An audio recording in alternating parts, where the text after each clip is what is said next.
Simon! Why have I started it like that? No one really knows. But how's it going? Hi, amazing, thanks. You? Yeah, is that true? Yeah, I feel amazing. Yeah? Well, why? How have things been going recently?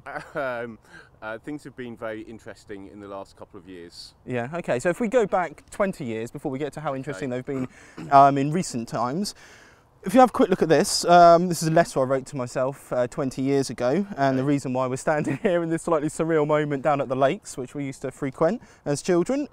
If you just have a quick look at this line here, if you want to read it out, the one that starts, I think, and just gauge your reaction to that, please. I think it is a bit pointless, Simon and Kaz going out with each other because they never speak to each other. What are your thoughts on that? Well, I'm assuming that Kaz is Caroline Barber. I don't know, but you were going out with her. I was hoping you might remember, possibly. This was in 1994, early 94. I don't know if you... Maybe it wasn't Caroline Barber. Who else would there have been? There was Caroline Mills. Was Caroline Mills, wasn't there? No? Yeah, definitely not her. No. Or someone in our tutor group. Who else was there called Caroline in our tutor group? I don't know. I have no idea who that is. So it clearly is pointless us going out with each other because I don't know who she is. Maybe it was an imaginary girl that I just made up because I couldn't go out because I couldn't make it with any real girls. Yeah, quite possibly. How did it go with the real girls back then? I wasn't particularly successful with real girls back then. I think at school, I remember having a big crush on Nicola Webb. Yes, I think lots of people there. Yeah. Connie Bond as well, or Nicola Webb. Yeah, quite liked Connie Bond. Yeah, but you were more of a Webb person. I think I often thought there was a bit of a division there between who preferred Webb and who preferred Bond. But clearly, you fell on the Webb side of the fence. I did fall on the Webb side, and I remember we had science together, and we used to sit together. And we used to be like good friends and stuff. And I used to go around to her house quite a lot.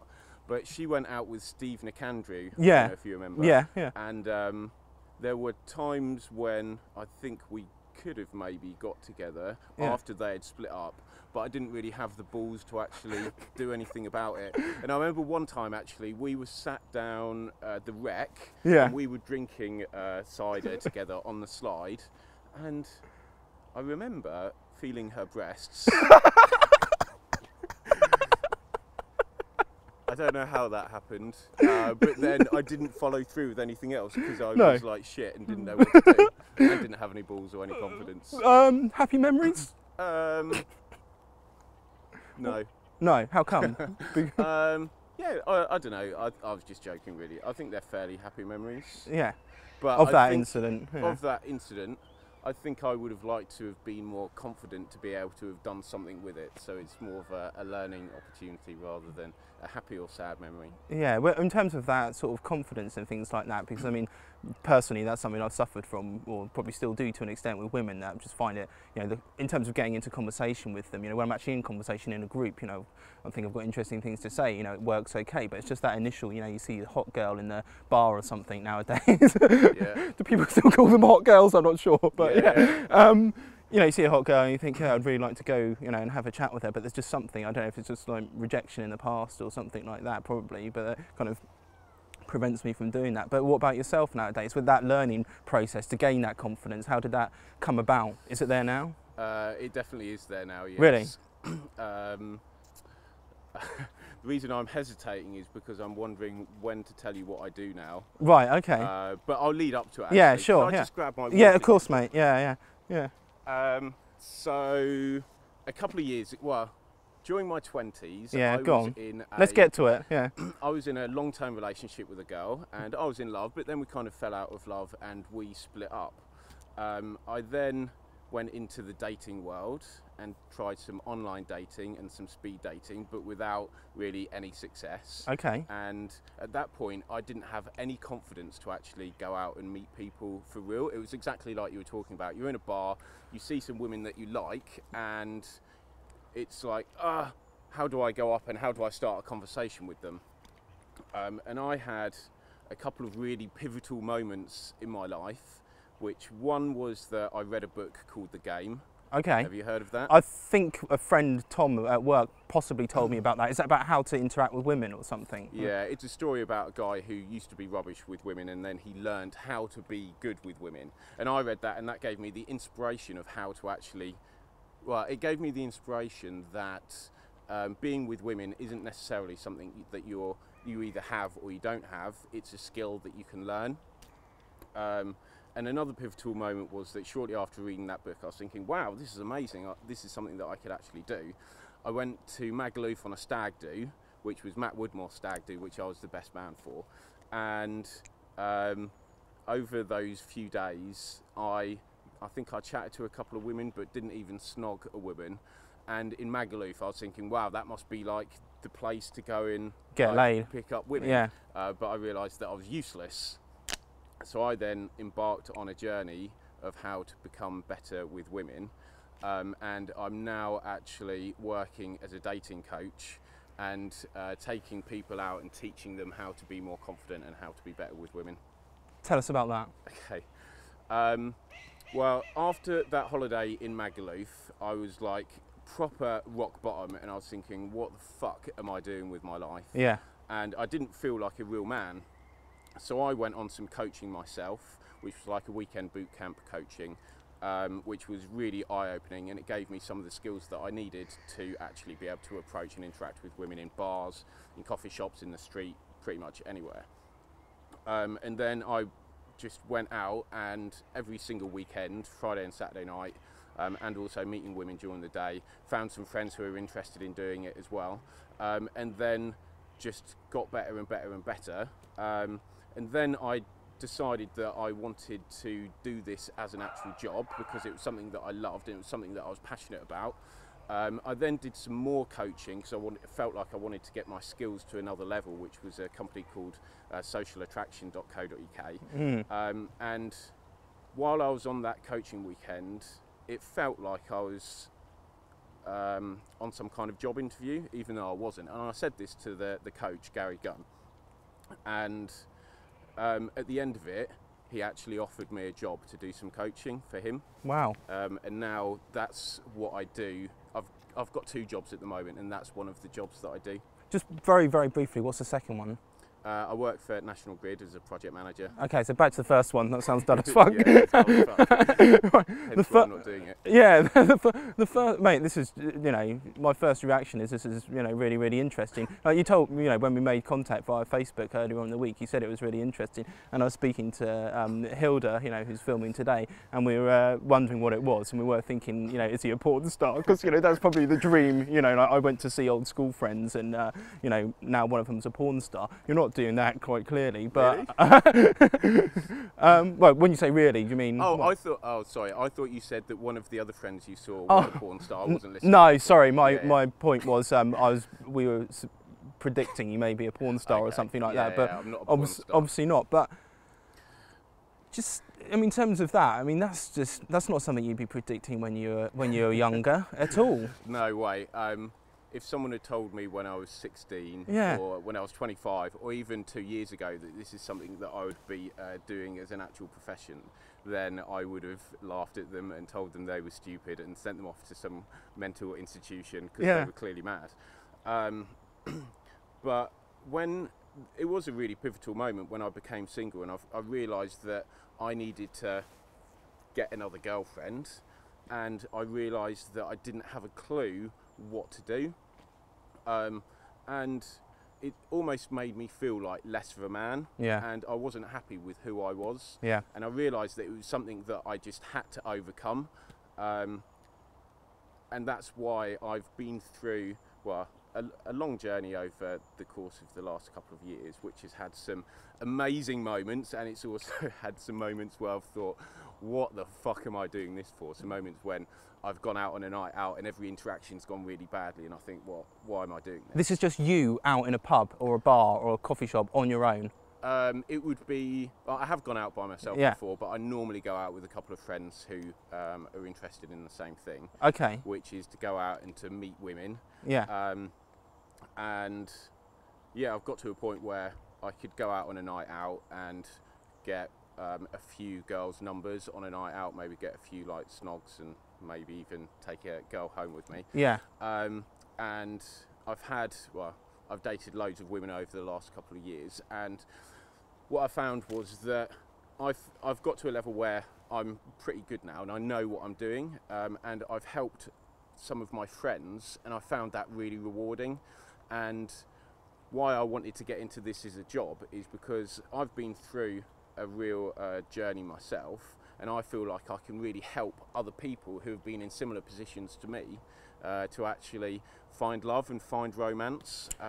And if I can help other people do that, then that's amazing. So whilst I'm obviously not paying you for the help that you're about to provide, last night as an example, I mean, after speaking to Jez, we did obviously speak about women. My story in terms of women is basically being, you know, poor, and to say the fucking shit, to be perfectly frank, you know, at school. I don't know if it all goes back to this or not. I mean, it's a bit, you almost think it's a bit pat saying it all goes back to the fact that I fancied, you know, Anna Fulford and we didn't really go out, or I fancied Connie Bond and we didn't really go out. And then at college, you know, or at Sainsbury's when I was at college, there was a girl I fancied, Rachel Dudson, who, you know, we clicked, we got on well, we chatted. I asked her out once, and then she said yes. And then I found out about 2 days before we were due to go out that she's actually got a boyfriend. So that was kind of the end of that. And all this stuff kind of like grinds you down. You know, I got to Sheffield Hallam for the first year of university after not seeing anyone in college. There was a girl called Claire who got on really, really well with, you know, spent loads of time together. It's, you know, first girl you meet maybe on the first night at university. You know, and you think this is going really well, then it gets to the stage, oh, do you want to, you know, take it a bit further or anything? And then there's just nothing because you're not interested, you know, in you sort of on a physical level. And all that stuff is just really hurtful, I think, over the years. It kind of like, you know, builds up inside you, and you kind of think to yourself, this is where the confidence is shot, you know, shot to pieces. You know, you kind of think to yourself, oh, you know, there's a really hot girl, etc. You know, I'd like to be able to go and, you know, do something with her. Obviously, there's a sexual attraction, but as you get older, there's the sort of companionship element, isn't there? You know, so I've lived alone, you know, almost apart from university, you know, with mates and stuff like that, since moving out of home properly, maybe 5 years ago, been living alone. And it's just you get into that way of life, don't you? You know, and it's just, you know, you go to work, go home, there's no one there, you just kind of like, you know, amuse yourself and, you know, watch porn, you know, and yeah, it just kind of grinds you down. But I mean, last night there are a few moments where it gives you that like little bit of hope, and you know, that last night met a girl in a bar in Winchester. There was an open mic night on. And, you know, I was kind of like, I was stood here, she was sat over there on the table speaking to another guy, and I'm kind of observing this conversation, and I'm thinking to myself, you know, oh, she, you know, he touches her or something like that, just like that, or something like that. Not in a kind of sexual way, but that touch to me kind of like symbolises that there's something between them, or that they have a relationship. You know, there was another instance, so I don't go and do anything, you know, just held back, you know, I'm just watching from a distance, thinking how much I'd like to, you know, speak to her just to see where it leads. There was another incident in the bar last night where this girl comes in, really hot girl, long dark hair, with and she's kind of like dancing around some Halloween tree, you know, with a bit of cotton and stuff like that. It was just, you know, and she kind of wraps the cotton around me, and I'm thinking, yeah, I'd love to sort of pursue this, but there's a guy she's walked in with, so I'm thinking, what's the setup there? You know, I don't want to get involved in a fight. But I think eventually, after speaking to Jez last night, maybe that did have some impact, because I kind of sat down next to this girl, didn't really say anything. The night broke up, the open mic kind of bit finished, and then she kind of turned to me, and I turned to her, and I kind of thought, oh, fuck it, you know, or she thought, fuck it, and said something, you know, and then 2 hours later on, we've had a fascinating conversation about what she's doing with her life and what I'm trying to do with stuff like this. I don't know, that's obviously a rambling kind of anecdote, you know, that was kind of, I don't know if it's therapeutic or cathartic, but you must have heard things like that. I mean, how does a guy get that confidence? How did you get that confidence? What do I have to do? Well, one thing I would say about a couple of things that you said, you made a lot of assumptions about those girls, and you assumed that they were out of reach, or they were unavailable, where actually you're making negative assumptions rather than positive assumptions. So I would always assume that a girl is single, and I would always assume that a girl is attracted to me, because that's a much more empowering belief to have. So even if there were those two people sat at the table, you could have started a conversation with them both, which is, you could start a conversation in an indirect way. So you could say to them, oh, hey guys, have you ever seen Come Dine With Me? Really? Just like a curveball? Yeah. Yeah. And then there would be like, yes, because everyone's seen come dine. It's on every fucking day. And then you could say, because my friends have challenged me to make a come dine with me style dinner, and I'm not sure what to do for dessert. What do you think I should make? Brilliant. Okay. So you're starting a conversation with them both. Yeah. In a way which doesn't actually look like you're hitting on them. Yeah. So then they don't have a defense mechanism of like, oh, why are you hitting on me? And then after you started the conversation, you can then make an assumption. You could say, oh, are you two together? You make a great couple. Okay. Because then if they are a couple, they will say, yes, we are. Yeah. If they're not, the girl will be like, no, we're not together. Yeah.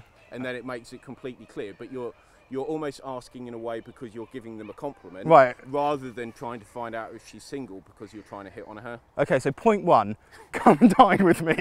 Point 2, it's are a you brilliant opener. Really? Yeah. What were girls said then with that one?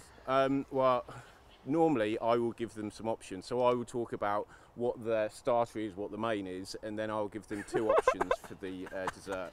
Where did you read? Did you think of this yourself, or did you read it in that book? Something like. Well, it was Gary from Social Attraction who told me about it. Yeah. Okay. But then you can get quite creative, and you can come up with absolutely anything.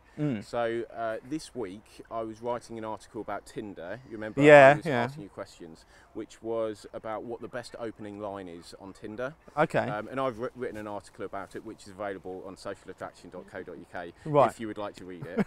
Okay.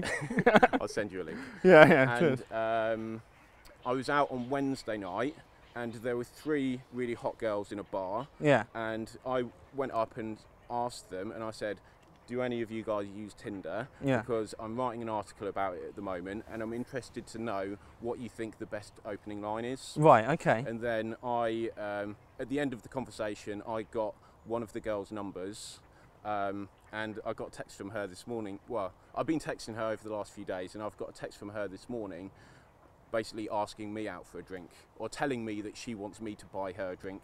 Brilliant. Okay. So that's just, yeah, so you've, with both of those situations, come dine with me and Tinder, it sounds like you're aware that people watch, like you say, you're aware that people watch Come Dine With Me, so they do have a response to that question. Tinder, you're aware that it's popular, that girls, whether they use it or not, they've probably seen their friends play with it down the pub or something like that, and interacted. So you've gone with a question where there's, there's a high likelihood you'll get an interesting response, or a conversation will start. Yeah, the key is that you're asking them their opinion, which could be about anything. Yeah. But because you're getting their opinion on something, you're engaging with them in a different way to what most other guys would do, so it doesn't appear like you're hitting on them. Yeah. And that's what I've found from my experience is the best way to start an interaction, because there's actually no risk of rejection. Because if you go up to a girl and say, oh, hi, I think you're really cute. Can you stop doing that? I think that you're really cute. No, just carry on. Can I buy you a drink? Yeah. Then they could either say yes and it could go well, or they could say no and they could be like, fuck off. Yeah. Whereas if you're asking them a question like, what would you make for dessert on Come Dine With Me? Yeah. The risk of rejection is really, really low. And that rejection is because they're thinking, are they thinking you're not trying to come on to them? Exactly. Are they genuinely thinking there's, yeah. Oh, wow, that's fascinating. And that's what we teach guys on weekends. Yeah. Are different ways to engage in conversations with women that they find attractive, with which have the highest chance of actually leading on to a conversation, so that they can then display their characteristics and try to get the woman attracted to them. Yeah, and in turn, when you say teach guys on a weekend, from that statement, I'm kind of thinking to myself that there are a lot of guys who need this teaching or want it. Yeah. Because it's interesting, right? Meeting women is probably one of the highest things on most guys' agendas, or their priority list, because everyone wants love, everyone wants to have that excitement. But it's something that no one teaches. You go through school, you learn maths, you learn history, you learn science, you learn German, stuff which actually isn't any use to you whatsoever. Whereas meeting women and engaging with, well, anyone really, and starting conversations with, it could be guys as well, just for like friendship or just for fun. Yeah.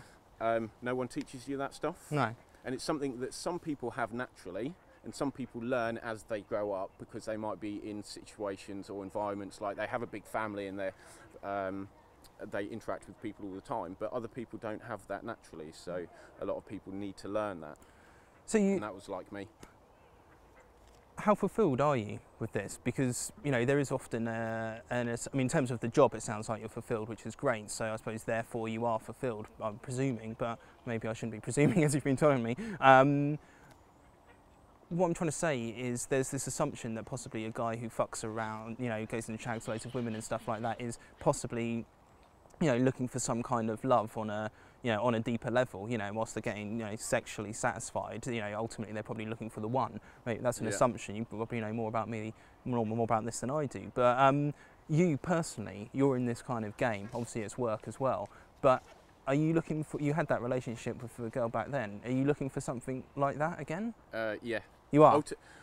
Ultimately, that's why I started this, and that's why I wanted to become better at meeting women, was because I was looking for the one. Well, I now still am looking for the one. However, I have full belief and full faith that I will get there. Yeah. It's just I'm fucking fussy. Okay, 2 questions. What elements of a woman what are you looking for in a woman? Let's go with that one first. Okay. Well, I want a woman who's very attractive. Yeah. But I also want someone who shares the same ambition and drive as me. Someone who likes to have fun and someone who doesn't take life too seriously. Okay, and why did you break up with your girlfriend? Because I was bored, to be honest. Mm. But also because I think it was more because I wasn't happy with who I was as a person. Because we got together, we bought a house, I would then spend the weekends doing DIY and stuff, and then I would fall asleep drinking a bottle of wine, watching Match of the Day on a Saturday night, which in your mid-20s is a little bit dull and boring. Right. And I was also doing a job at National Grid, which at first when I took on that job, I was thinking, yeah, I'm in a big organisation, I can work my way up to the top, I can be on the board and I can be wow. And then after a few years I found that actually it wasn't really for me. But Amy had a different perspective, which was that I should be happy with what I've got. And that was probably the real difference, that, well, I don't want to be happy. I think it's important to be happy with what you've got, but I think it's also important to really strive for what it is that you actually want. And I always knew that I wanted to do something that I was absolutely passionate about. It's just that I didn't know what that was. So you found that this is fascinating, because I mean, I'm stood here with you now, mate, and I'm loving this. I'm not going to lie to you, absolutely, this stuff is fascinating for me. You know, that's why we're doing it.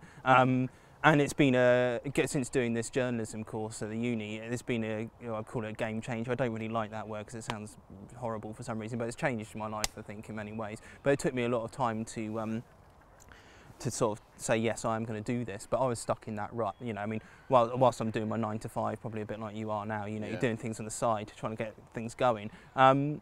How difficult was it to say, whilst you've got those feelings inside you, you're thinking, I need to do something a bit different, how difficult was it to finally realise that this is something that you want to do, what you're doing now? It kind of happened by itself, really, because, well, I had to make the decision to end things with Amy, which was really hard, and that's when I went through a period where I was rock bottom, and it was only because I wanted to go out there and I wanted to meet women, that's what allowed me to change. And it was only really by reading that book which made me realise that it's something that you can learn, and that gave me the inspiration of well, if this guy can learn it in the book, which the story's about, then maybe I can as well. Yeah. And then that inspired me to go onto a boot camp weekend and learn some of the basics. And then I found some friends who were into similar things and started going out. And then I just found that I became really interested in the psychology behind it and the social dynamics. And it's absolutely fascinating. And then I gradually got better, and then I started helping some friends, and then I found that it was really rewarding helping friends do it, and then I thought, oh, you know what, maybe this is something that I could actually do as a job. So it's something that evolved over time, but now it's amazing for me to actually be doing something that I am passionate about, and doing something which is making a difference to other people's lives, but it's also making me become the person who I've always wanted to become, which is really about confidence. Because you didn't talk to her. Pardon? You didn't talk to her. Talk to who? Kaz. So go on. So I think a lot of what's underlying all of this is about being more confident as a person, and this is my channel of how to become more confident. Because in order to go out and meet women in bars or in the street or in coffee shops, I have to be confident to do that. It's a scary thing to do. So I'm having to learn techniques of how to become more confident in order to do that, and that's making me feel a lot more fulfilled as a person. Taking us back briefly, what was happening when you were rock bottom after the end of your relationship? Well, I moved out of our house and moved into a shared house with some people that I didn't really like, and I spent most of my time just locked away in my room on the internet and just watching TV and not really doing much. And probably drinking quite a lot as well, but not really like going out and socialising. And I wasn't sure if I'd made the right decision to split up with Amy or not, and I was all like, just lots of stuff going on in my head. And then when I went to Magaluf, because we were staying at like Magaluf Rocks, and which is a famous hotel in Magaluf, and there were loads of girls like around the pool in bikinis, which when you don't feel like you can actually go and talk to them, it's actually quite frustrating, because you can see it, but you can't actually do anything about it. And then when we went out, and part of the problem was that everyone else there was like married, so no one else wanted to go out and like chat up girls, so I didn't really have anyone else that I could have almost like as a wingman. And because we were drinking every night, and like with hangover you can feel a little bit like depressed and stuff, and it all just got a little bit too much, and that was the moment when I had a real epiphany, which was, I've got to do something about this. So although it was like my rock bottom moment, if that didn't happen, I might not be where I am. And when you say you always wanted to be this person that you are now, although obviously not necessarily, you probably didn't realise, a dating coach as such, but I mean, we were here at the Rec, not at the Rec, we're somewhere else, I'm just confused what was happening. We're here at the lakes. I don't remember how confident you were back then. I mean, obviously we were at school together, and we went to, we were in the same film class, and I think we got on well actually at A-level, didn't we? It was good, sat next to each other. How confident were you back then, in your team, in these, what we're talking about here in 1994 or school? I wouldn't say that I was a really shy person, but I wasn't a really confident person either. If it was a scale of 0 to 10, probably like a 5, really? Somewhere in the middle, which was enough to be able to make a life for myself, but not to really be able to achieve the things that I had the ambition to do, even though I didn't really know what it was exactly. But I always found it frustrating whenever I went out to a bar, if I saw women that I wanted to talk to, or if I was in a club. And I think it's like what you were talking about earlier. I think having those moments does create emotional scars. Deep ones. And it's learning how to actually overcome those. And I've done that by going on coaching and being almost forced to actually do it, to be pushed through your comfort zone, and then by having those positive reference experiences, that then helps to overcome the negative ones. But there's also techniques that I'm learning which are like visualization techniques, which can help overcome that sort of stuff as well. What sort of things are those? It could be, for example, if you're thinking about, well, say that you're in a bar and you see a girl and you want to go and talk to her. What happens to a lot of guys is they will think about everything that will go wrong, and then they'll play a picture in their mind, and because you're seeing what can go wrong, that will deter you from actually doing it, because you're like, well, I'm not going to do that because it's going to go terrible. What you can do is you can take that image, you can make it smaller, drain the colour out of it, put it behind you and send it far away, and then you can replace that image with the best possible scenario that could happen. Which is? Well, it could be that you go over there, she's really receptive, she's laughing, she's giggling, she's touching you. Yeah. You get her number, you maybe kiss her. So if you play that image over in your head, then you're much more likely to actually go and talk to her. Yeah. That's fascinating, absolutely fascinating. What are your memories, off on a slight tangent now, so I'm making mental notes of this, be positive. Take us back to your memories of ourselves as children. Oh, yeah, okay. Yeah. Well, I remember we were in the same tutor group at school, and we became friends quite early on in the first few years. There was me, you, and Luke Poulter. Yeah. We were like good friends for Yeah. a while. I remember we broke into Luke Poulter's house once when he was away on holiday. Yeah. Because we knew where the spare key was. It was in the fridge, wasn't it? Was that where it was? I think it was in the fridge in the garage. Yeah. And then we went round there and we were playing on his. Like, was it a play? Would you ever a PlayStation then? no, Like Mega Drive? I think it was a Mega Drive. Yeah. And then we took James Nolan round with us, and he was like, "Whoa, no, I'm not going in." And didn't he? He told. Oh yeah, he did. Well. I remember that. No wonder he hasn't responded to my please can I interview. He doesn't want to be going back there, does he? He features so heavily in this actually. Oh, really? Yeah, as someone who I got on really well with as well. But obviously I wasn't don't know when that incident happened exactly. But do you remember? Yeah, so he told him. That does sound true. Yeah, I think that's pretty sure that's what's happened. But I had another recollection of that. Maybe it's when I went round and broke in on my own, which was largely looking for his dad's pornos under the bed. I don't remember them. They were very good quality. But I remember. I think what I did was I actually had a bowl of Cocoa Pops. Make yourself at home. Well, whilst you're there, sat down on the sofa, had a bowl of Cocoa Pops, and apparently the telltale sign that I'd broken in was that I was so lazy I didn't even fucking watch up. Brilliant. Basic mistake there. But yeah, what other sort of memories of us? Anything in particular? Well, I can remember that we had a fight up there. Yeah, it was up there. Yeah.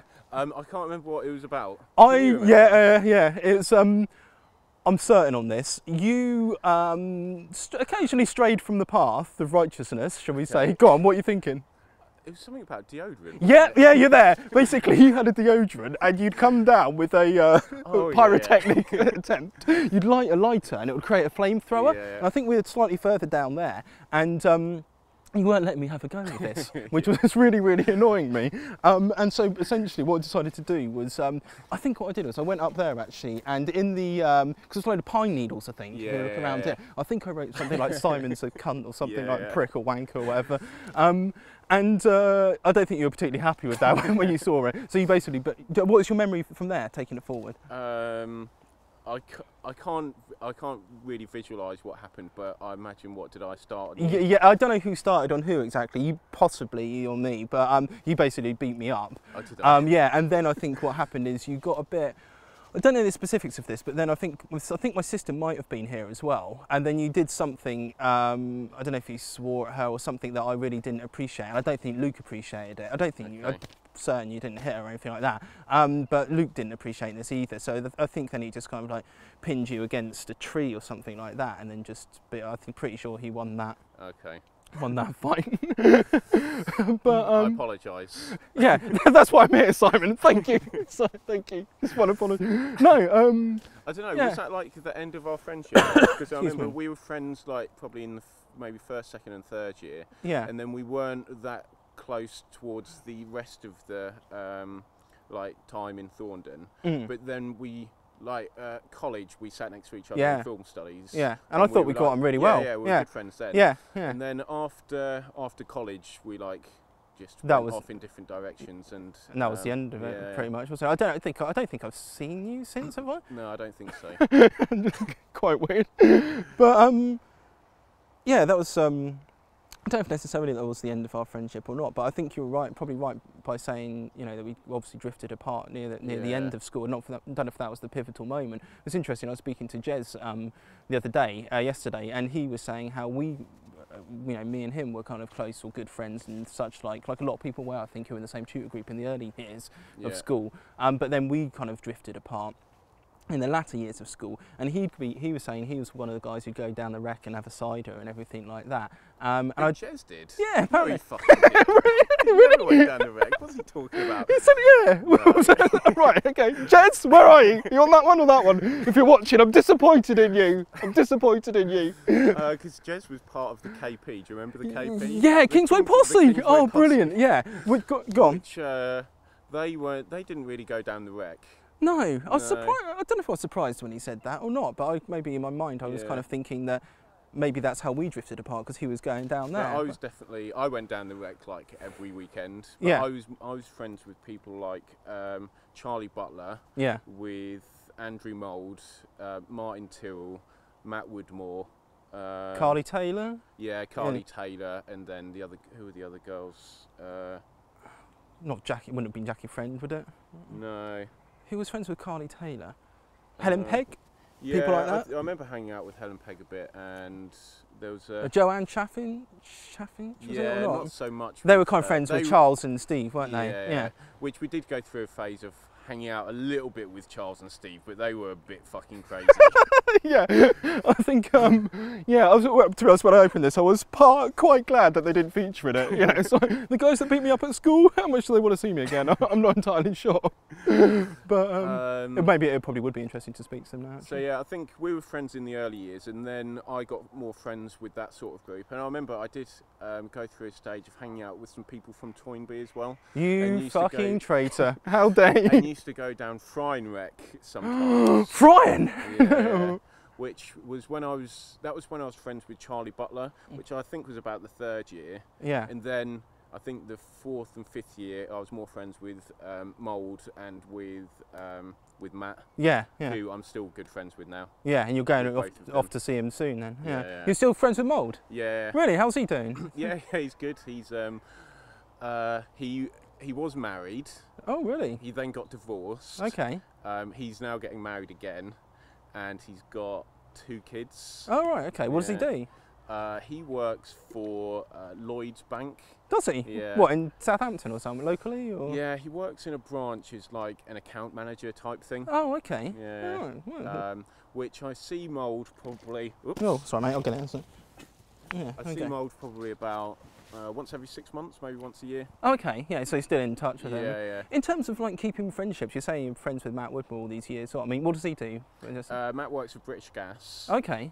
He works as like a IT project manager. Yeah. In like their call centres, helping them to improve their performance. Okay. And in terms of those friendships, I mean, I was speaking to Jez yesterday about how it's like a source of regret that I haven't kept in contact with certain people. You know, even looking back to school, you know, it's kind of like even, you know, I know there's like a fight we were talking about and stuff like that, but we were good friends. You know, I seem to recall. But how have you kept in touch with people? How's that relationship with Matt lasted, for example? You on the phone to him, or? Yeah, we speak to each other probably once or twice a week. Yeah. So I feel like with Matt, it's almost like he's my brother rather than a friend. Yeah. And we have I was going to say we have a lot of things in common, but actually I don't think we do have that much in common. But we just have similar ways of looking at things and similar sort of attitudes to life. And we just, you know, when you're with someone and it feels like it's just no effort whatsoever. Yeah. That's how it is with Matt. Yeah. And we just have good fun together. Yeah. And I find it very easy to like share stuff with him. Yeah. And we have a very like open relationship with each other, not in a dodgy way. No, I know what you mean. So we've been friends all the time pretty much since we were about like 14 maybe. There's other guys from school who I was close with, so people like Mould, Martin Terrell and Leighton Simmons. Yeah, well, of course, yeah. Who we were like in a group together, and most of the others are now married with kids. And I don't see them so much because they've got their own lives and I've got my own life. I live in Birmingham now. Yeah. But with Matt, we have stayed in touch. I don't know what the difference is between me and Matt and me and the others. I think it's just because we're closer. Any regrets there with the others? I mean, whilst you see Mould, say, once or twice a year, any regrets that you don't see him more often? I probably should see them more often, but it's difficult to find the time because I'm trying. Well, I work at National Grid 4 days a week, Yeah. and I'm doing my other job, which is working on weekends. And if I'm not working on a weekend, then I want to be actually going out and practicing my own skills. Then it's difficult fitting it in, and I've got a lot of friends up in Birmingham now. So yeah, I would like to see them more often, and I probably should make more of an effort too. Yeah. Well, in terms of them, is being on the phone to them key? I mean, because obviously we've got social media now, but it's, you know, I mean, obviously it's helped me tracking you down. It's fairly simple. But you know, you like some post that someone puts on Facebook, or you know, you share an article they say or something like that. But that's not really friendship, is it? Yeah. I don't really use Facebook that more. I don't use Facebook that much anymore, to be honest. No. Just because I find it almost a little bit depressing in a weird way, because you go onto Facebook, you see what everyone else is posting, which people post stuff which is normally really good about their lives. I've just bought a new car, I've just got a new job, I've just been away on holiday. Yeah. And it can be easy to think, oh, look at everything that they're doing, and what am I doing? And you almost put those people on a pedestal, which then makes you feel less about yourself. I find that. So that's, and it's easy to just waste time. You could spend like half an hour just going down Facebook, and it's like, what a waste of time. Got nothing out of it. Yeah.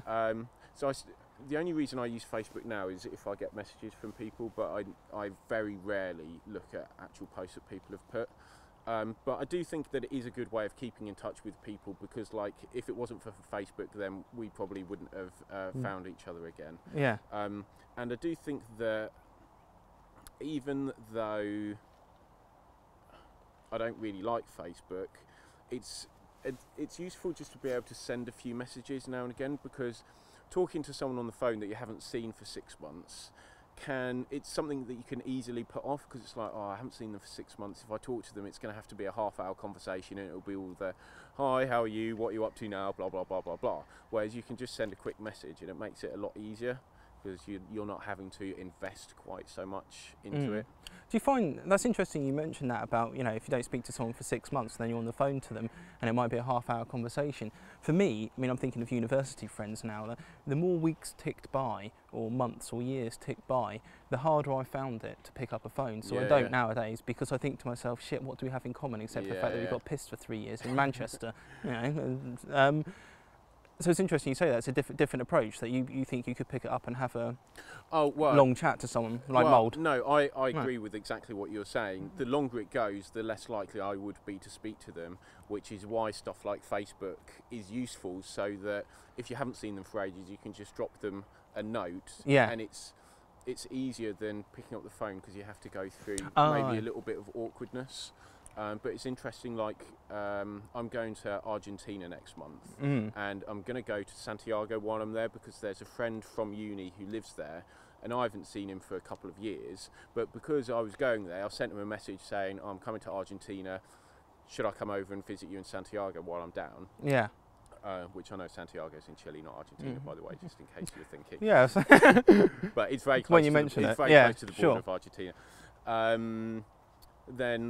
And he replied, yeah, absolutely, let's meet up.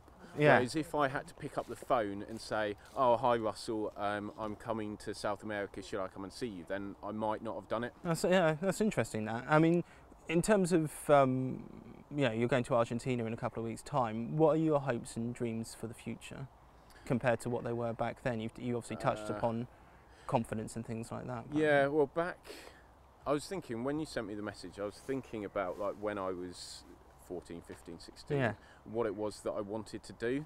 And I think at that time, I didn't have a clue what I wanted to do.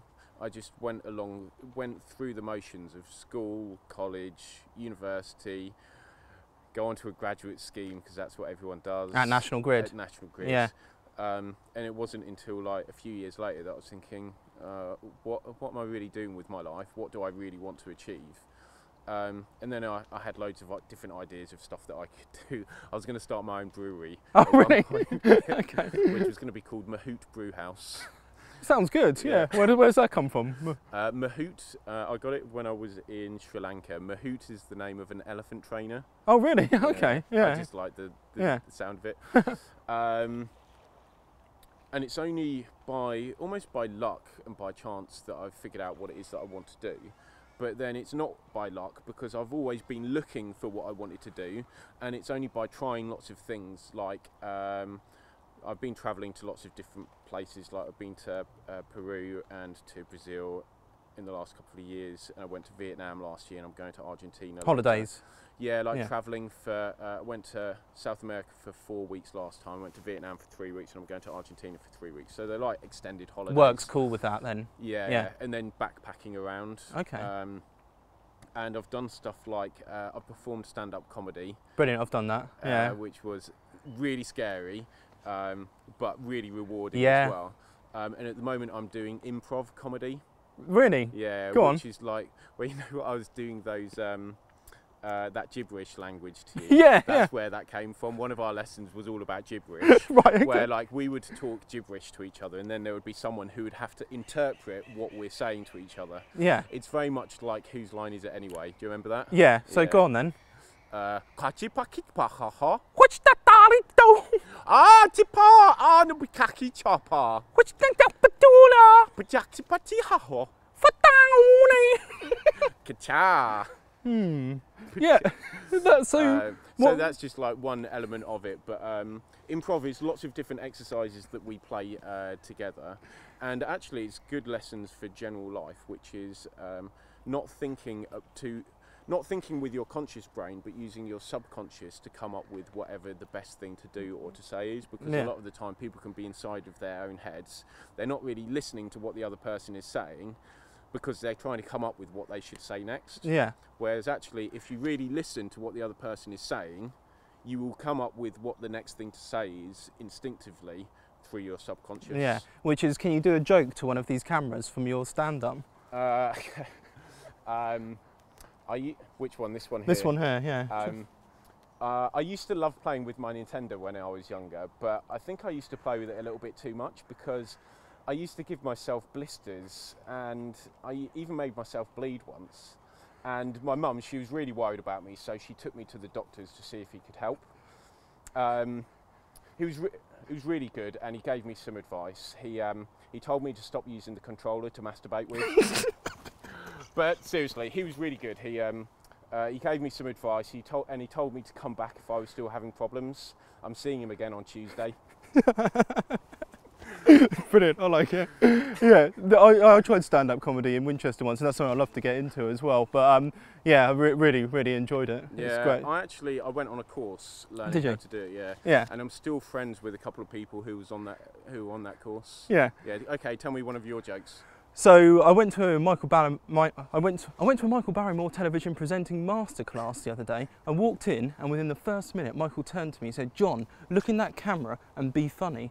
I was a little bit unnerved by this, but I trusted Michael because I knew he had experience of throwing people in at the deep end. Yeah, good. Yeah, made out myself. Quite pleased with that one. That's the hardest part, actually, is writing the stuff. Yeah. Really tough. And that's one of the things that I love about improv comedy, is that you don't have to prepare it beforehand. You just go along, you play the games, and it's just completely in the moment. Yeah. So is that something you're looking to get into a bit more of then? Yeah, definitely. Yeah. I'm doing like an 8-week course at the moment. Really? Which is in Birmingham. It's like once a week for a couple of hours. But it's like 2 hours long, and I just smile from start to finish, and I laugh like pretty much the whole time. It's like the best therapy that you could get. Yeah. How does it work then, that improv course? I mean, during that 2 hours, what happens? Well, there's about 20 of us on the course. It's in like an empty studio, and we play lots of different games. Like there's one which is called Wish Wash, right? Okay. Which we all stood around in a circle, and one person goes Wish Wash, and then the person that they're looking at would then receive it by going Wish Wash, and then it just like bounces around the circle. Brilliant. Okay. And there's an extension to that which is like a ninja. Yeah, a ninja version of it, where instead of going Wish Wash, you go Wah! and then it goes around the circle. I don't know what's just happened. And everyone's just going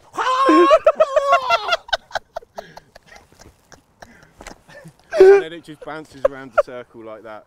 And then we do stuff like on Thursday we were doing one where it was all about status and how people act when they're high status or when they're low status. And there was me and a girl who were performing in front of everyone else, and we had to pretend that I was buying the flat, or no, I was renting a room from her flat and I'd come round to look at it.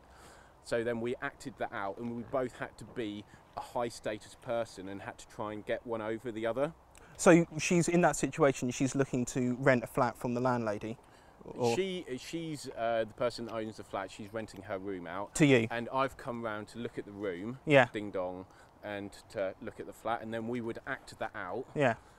But we're both trying to be high status and be the higher person with the most status. How does that work in reality? Because I mean, well, in that scenario, because I've looked at a lot of flats and I've always felt, because I'm renting still, I've always felt that I'm in the lower, inferior position because it's the landlady's property. But let's give it a go. I mean, how does it work? Go on. So what we did, I walked around and I was like, "Hi, I'm Simon." Hi, John. Hi, nice to meet you. So come and show me your flat. So instantly I'm taking the lead, and I said to her, "Oh, you're really cute, aren't you?" And then she started showing me one part of the flat, and I was like, "Oh no, show me this over here." So it's just really about constantly taking the lead. Yeah. How does she react in that situation? Because I've been quite unnerved by that, to be honest. Well, she was... Remember, this is just a make-believe situation. She was then trying to get one over me. I can't remember exactly what she was doing. But it's basically lots of role-play situations like that that we perform in front of the group. Yeah. Another one that we did early on was that we would have to make some kind of machine just by doing some actions and noises. And each different person would like do a different noise and a different action. Yeah. So one of them was we had to make a train, which was an angry train. Right. We would go up one by one, and one person would be like, yeah, and then someone else would go up and be like, and then someone else would be, ding, ding, ding. And then in the end there would be like 10 of us that would be up, and we would make this train out of the different noises and different actions that we're making. Yeah. I'm just still thinking about the ninja. I mean, I heard everything you said about the train. That was cool, but can you do the ninja one more time? I loved it so much.